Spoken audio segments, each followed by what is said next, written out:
Permettez-moi de réagir à la très brillante prestation de notre frère le président William Ruto, qui malheureusement s'est un petit peu déplacé, mais également de notre frère le président Brice Oligui, sur la nécessité d'être unis et les avantages qui en découlent. Je suis un panafricaniste convaincu.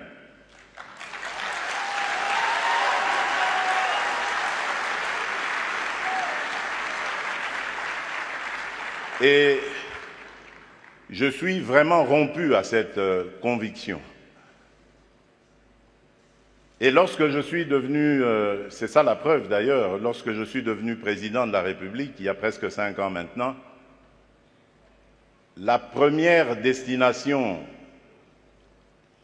à laquelle j'ai réservé mes déplacements, c'était l'Afrique. J'ai commencé par le Kenya, à l'époque du prédécesseur du président Ruto, puis je suis passé par l'Angola et je suis arrivé en République du Congo, chez notre aîné, puis j'ai fait le Rwanda et l'Ouganda, et depuis lors,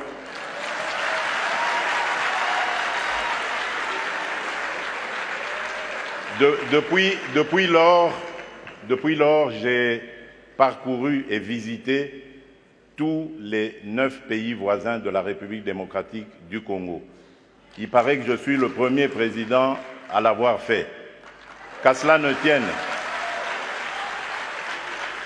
tienne, mon but était de parler à tous mes interlocuteurs, mes pairs, de la nécessité que nous avons de vivre en paix, de vivre unis et de développer des projets qui vont être à l'avantage de nos populations respectives.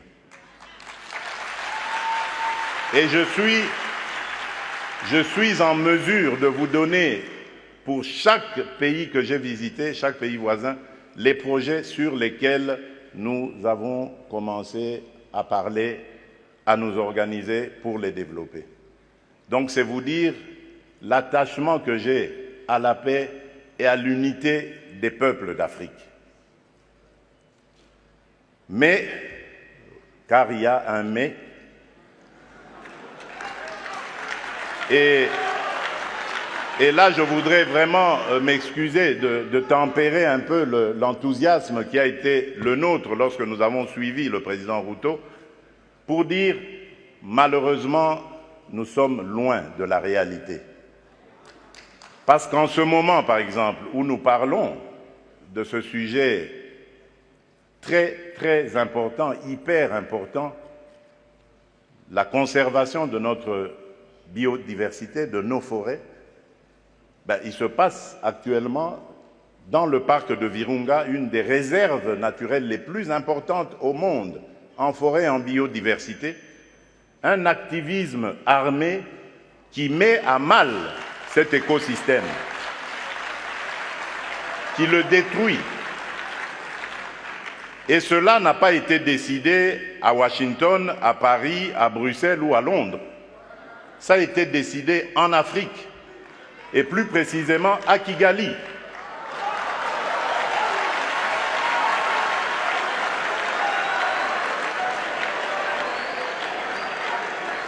C'est l'œuvre d'un frère africain. C'est pour vous dire que nous devons bannir l'hypocrisie qui est entre nous.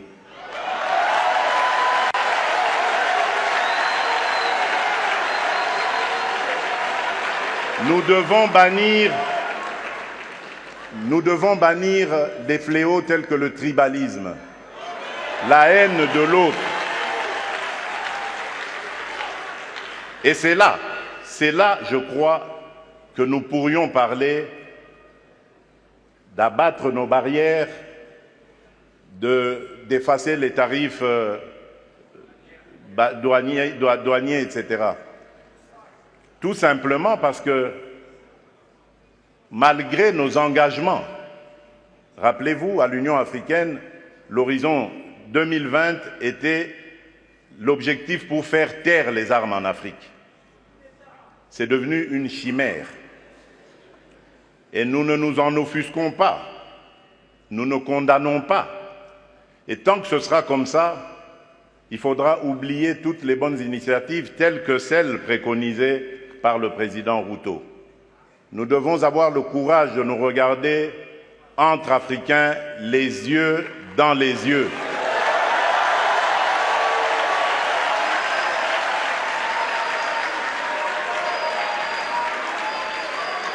Et nous dire qu'on ne peut pas s'appeler frère et se poignarder dans le dos en même temps.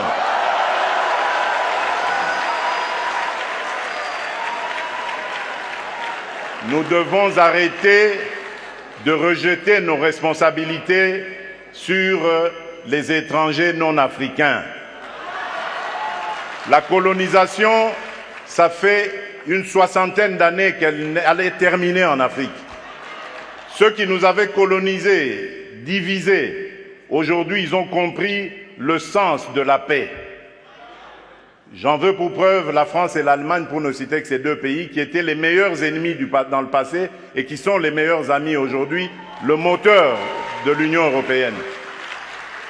Tant que nous ne réfléchirons pas comme ça, eh bien ces gens-là, ces amis, ces partenaires à qui nous rejetons toujours la faute, ils continueront à nous prendre pour des irresponsables.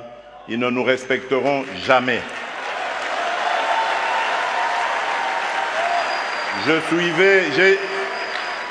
J'ai suivi tout à l'heure avec attention l'adresse du président Macron, toute sa bonne volonté à vouloir venir dans des partenariats, mais j'ai tout de suite compris par son attitude que c'était du politiquement correct. Il n'en croyait pas un mot. Non pas parce que lui est menteur, non, loin de là. Parce que nous ne sommes pas sérieux, et eux le savent. Le jour où nous mettrons fin à ce à quoi nous assistons aujourd'hui, à l'est de la République démocratique du Congo par exemple, des voisins qui viennent semer la pagaille, la mort, la désolation, uniquement dans le but de s'enrichir, de piller les ressources. Le jour où nous mettrons fin à ce genre de comportement, alors oui, là nous aurons compris.